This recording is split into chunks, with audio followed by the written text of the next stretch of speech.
A very good morning and welcome back to those that went with us into the break. If you're just joining us from wherever you're watching NTV, this is Morning at NTV. And you find us at the Kickstarter segment of deliberations, and we'll be talking about the twists and turns in the rationalization drive of agencies across government. Now, the latest is that that has largely been finalized, and to the final finish line, there was some bit of drama as the lobbying continued straight into that debate on the floor of Parliament. We shall be diving into that. I have with me seasoned political analysts who will be helping us understand the dynamics, the twists and turns, or even whether we should be at this particular point in terms of improving service delivery on the part of government. So as the debate around rationalization of government agencies unfolds, stakeholders emphasize the need for careful consideration to ensure that reforms promote efficiency without undermining the principles of decentralization and local government, as well as empowerment. This, as Parliament, of course, is widely seen as the final actor in taking this particular matter forward. Godber Tumushabe is the Associate Director at the Great Lakes Institute for Strategic Studies. He's also a seasoned political commentator and a teacher of law. Thank you for joining us. My great pleasure to be here. Good morning, our viewers. And on my immediate left is a Uganda People's Congress stalwart, a political actor who is seasoned in his own steed, but also one of our very, very known analysts in the country. Joseph Ochieno, many thanks for joining us. Absolute pleasure being here, always. I looked at you gentlemen very sternly. Why? There is an aspect that is very critical. The media has been accused by some people, including political commentators, about the fact that many of the issues that we do debate are either misconstrued and that perhaps we are talking about the wrong things. When I hear rationalization as something that might not actually be the solution to Uganda's problems, I begin to want to understand what should be and perhaps the how. Godber Tumushabe, if you don't mind, if UNRWA is returned to the Ministry of Works, will that solve the problems of road construction and the anomalies that we see? Or if, for example, as I am reading here, the Meteorological Authority is brought under another entity, will that save us the flash floods and ensure that the weather patterns across the country get into order? Help us contextualize this whole battle. Yeah, let me first start by conceding that I'm one of those people who believe that actually the media in this country has done us a disservice because the way they approach issues of public debate is that they deal with more with the footnotes than the fundamental structural issues. That's what that affect the average person country would call the symptoms. Yes, you are dealing with the symptoms. Because first of all, Uganda needs to understand that the creation of these agencies actually started around the mid-1990s and escalated in the early 2000s. The major reasons for this was, one, government wanted to cut the bureaucracies within the traditional public service. The issues that were being dealt with then were considered to be so important that you needed expeditious decision making to be able to deal with some of these issues. So we have agencies like the Investment Authority being created, the National Environment Management Authority, Uganda Wildlife Authority, then the National Roads Authority, and others. Export Promotions Board. Export Promotions Board. So you are dealing with a problem. And in a way, these agencies have tried. They have tried to do their best in spite of all the limitations. The second issue was that every time you appropriated money in the budget, the money would not go to the relevant departments that need to run the country, that run these functions. So the accounting officer, who is the permanent secretary, is able to play around with the funds. So separate budgets were created. But of course, we should not forget the fact that this was also driven by the donors. Because especially from 1987, when we did our second structure adjustment program, the World Bank and other donors then started pushing and said, we will only give you funds if there are agencies that can be able to operate this way, cut procurement bureaucracies and the like. So now, this is now almost over 20 years later, 20 years, yeah. we are doing a policy reversal. And so the questions are fundamental. So should me as a Ugandan expect that if you returned UNRWA to Minister of Works, that the roads in Kampala would be fixed, or the roads elsewhere in this country? If you returned National Environment Management Authority to the Minister of Water and Environment, are we going to have better enforcement of environmental law? So you can ask all those questions. And the point I'm making here is that this country is suffering from major structural problems of governance. And the failures of, if there are any failures in these institutions, it is because of the structural failures. I mean, I have seen ministers in Parliament, they are arguing about how we are going to cut down on expenditure. This is a big joke. There is nothing you are going to cut. If anything, you can spend money on these agencies and make them work, and they do your business, and you generate more money than what you are cutting. So bottom line is that this country has three major problems for me that you need to deal with. One is a big government.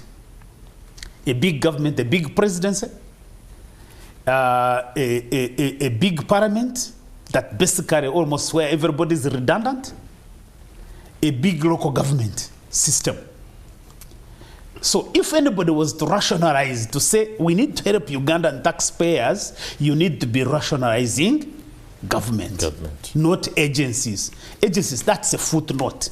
I think Ugandans really, we are being diverted completely to discuss peripheral issues. Number two is that you are dealing with a broken population.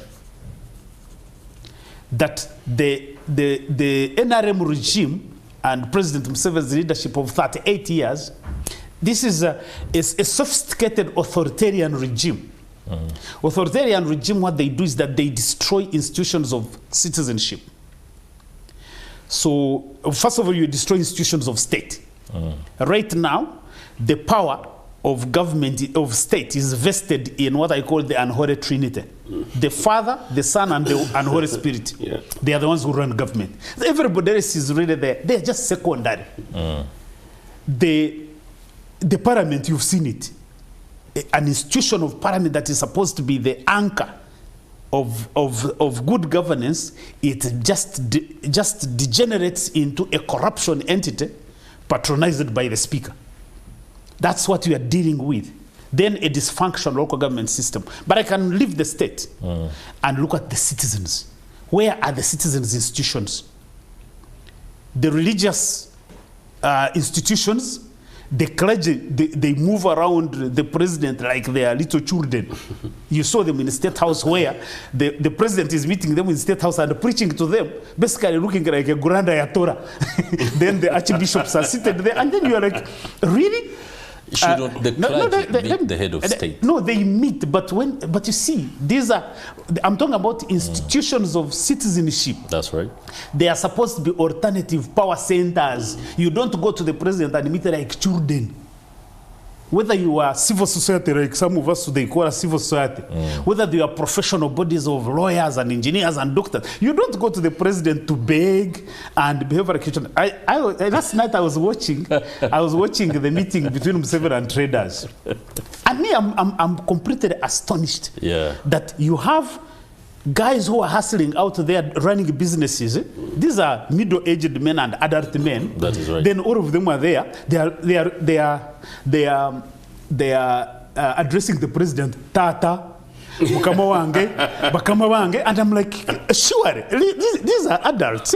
Let me tell you, there is a certain, because one can argue. They're being courteous. No, let me say, one can argue that you are trying to be courteous and respectful. Because in local language, when you say mukama wange, tata, it's more like you say sir. So let me tell you the problem. When you use those words have connotations. Right. They basically reinforce the element of patronage, the element of citizen-subject relationships.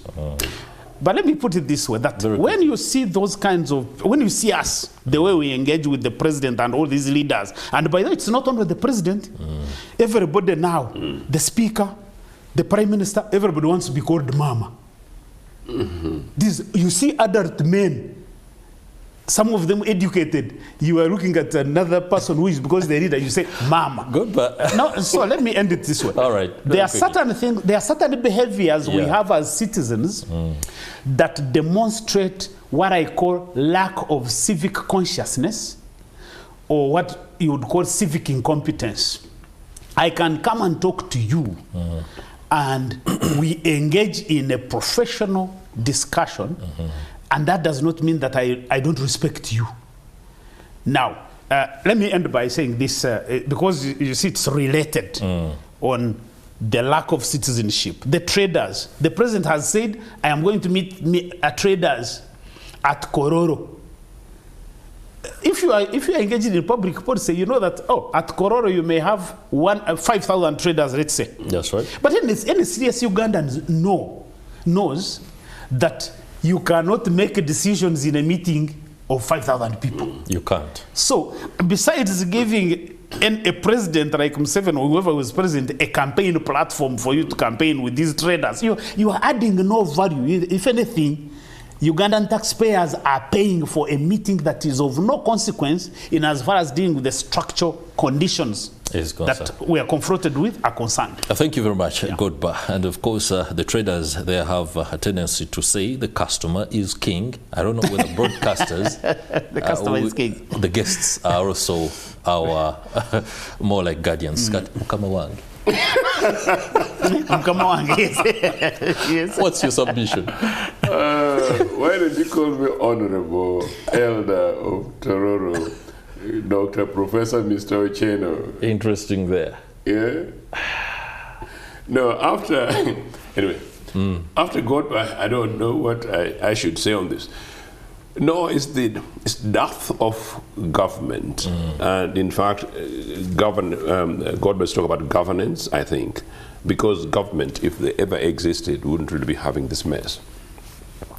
Number two, I think, is also death of politics. These are clearly major policy issues. We are basically still struggling with 38 years of dictatorship. But very specifically, we are struggling with 20 years of banned political party operations and organizations. And you can see the last other nearly 18 years since we forced Museveni to open up the political space. Political parties and organizations like ourselves are still struggling to basically reclaim our space, let alone even to appreciate and understand our own positions. The issues at table, and Godber is absolutely right, we are discussing the symptoms, is that these are not only fundamental public policy matters, but these are matters that ideally would and should have come out as manifesto proposals and subjects of debate during elections. If they did, Mr. Museveni would have said that in the next parliament, we will seek public sector reforms or restructure of government. We will increase taxes. We will expand our tax base by A, B, C, D. UPC would have argued and put their positions in place, and so that by the time Mr. Museveni now claimed his victory against the many Ugandans who lost their lives in 2021, would have said, now, Ugandans, some of you have died, but now here we are. We are going to begin to push onto our programs as per our manifesto commitments. Why did the they remerge these agencies, if at all. Godber has referred in part to some of these things. I think it was Godber partly a creation of organizations, quangos, as they would others call them, but specifically patronage agencies. There is absolutely no doubt that re-emergence, I mean, if you like, the reforms are necessary, because generally you would say that we're trying to look at possibly efficiency savings for government. Indeed, it's actually necessarily the case that if one of the challenges we're facing with the maybe Ministry of Transport is because permanent secretary is fudging figures and fudging money, so you create another agency. What has happened to the permanent secretary?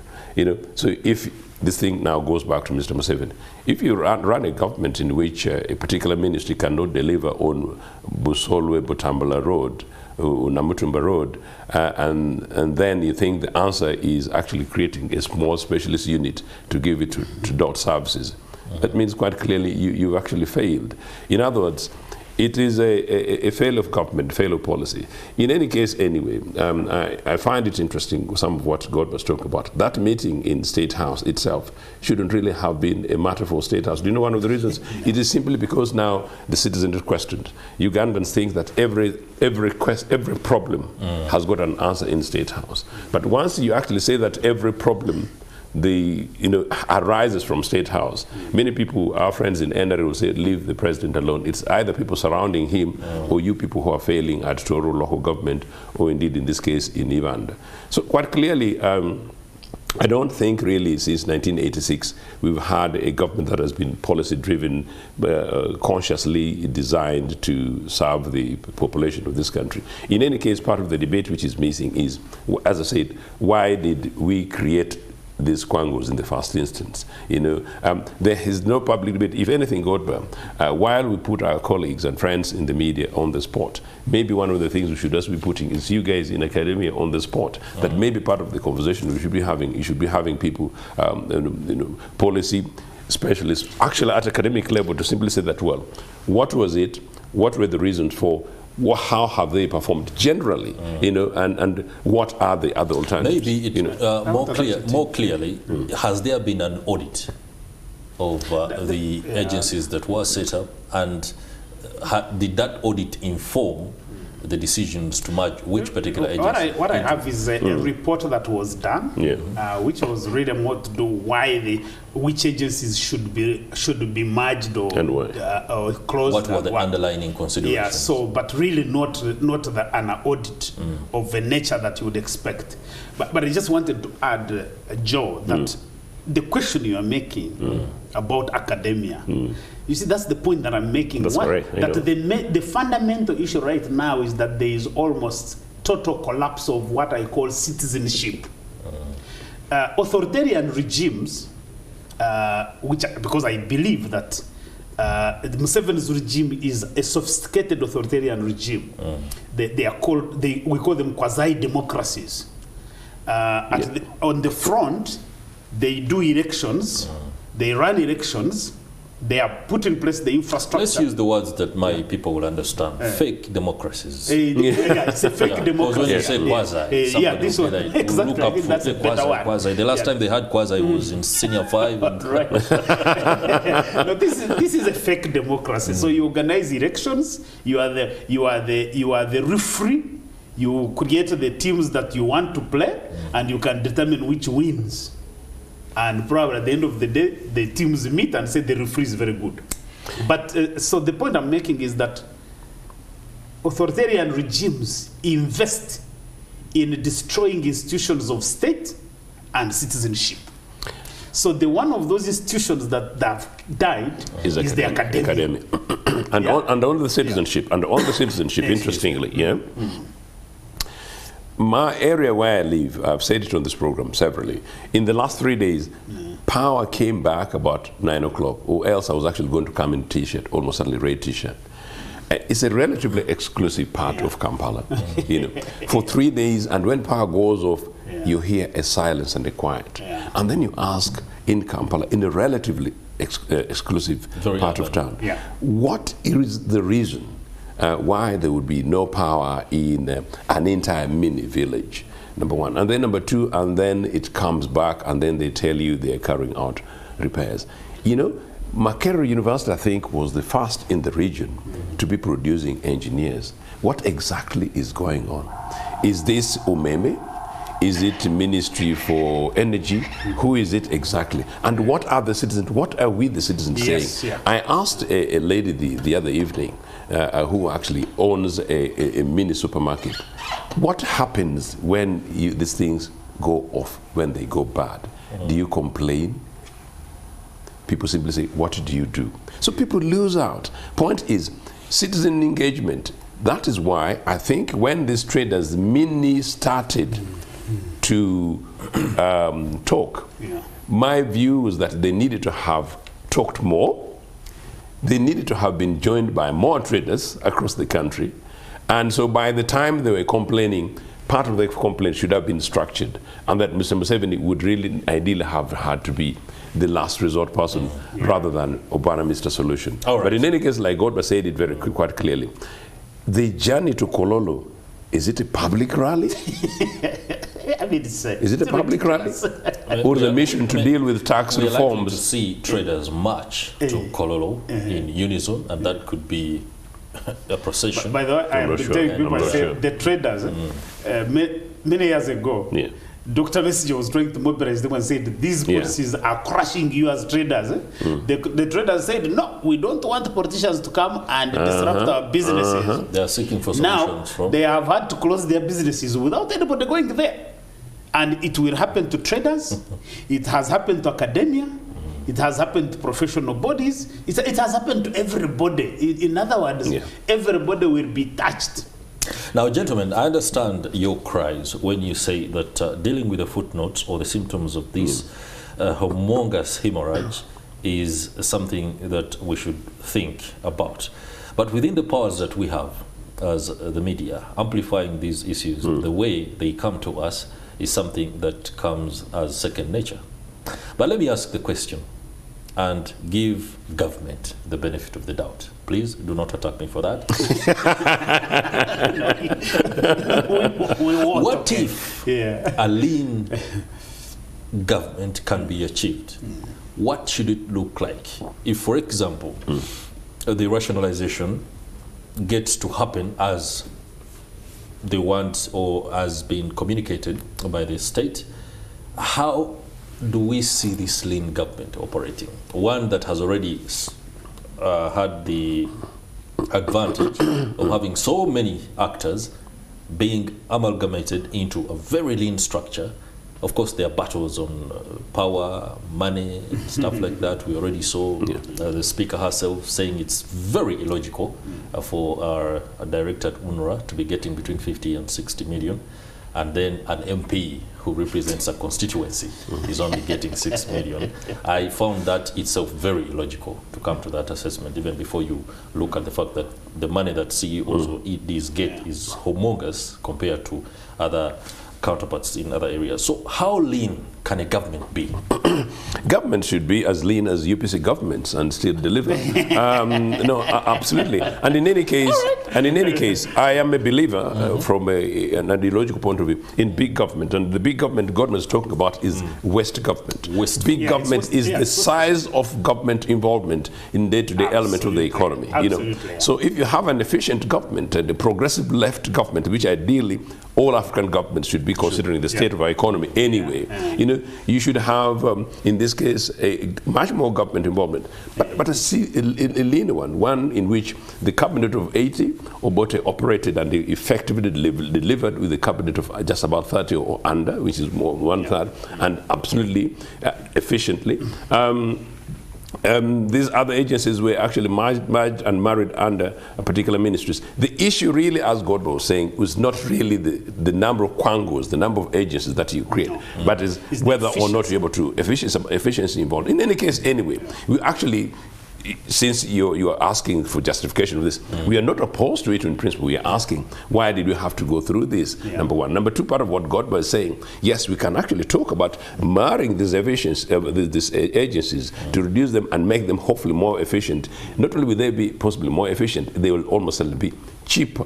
But you do so in such a manner that, of course, yes, the implications that, of course, people lose jobs. And the people losing jobs are not necessarily the miserable, ordinary people, including those who were being beaten in Chikubu. So many of these people can, by and large, survive. But that is actually not the issue. The issue is then, what are the net outcomes of this? The net outcomes of this is that a leaner government in which agencies work, you know, if the law enforcement agencies work, if the police authority works, there is no reason why you would actually bother about extra authorities in who manages forests. You know, if you've got a civic and responsible citizen. The other day, actually, I was going through a national park, and I've declared it here. I oversped, and the camera caught me. So if I'm actually responsible and I'm able to minimize that, possibly you don't need a camera, because you know it's actually responsible, something that you need to do. And in any case, there are consequences. Some of these are obvious commonsensical issues. What you need to do is also to question that while we're marring and merging these agencies,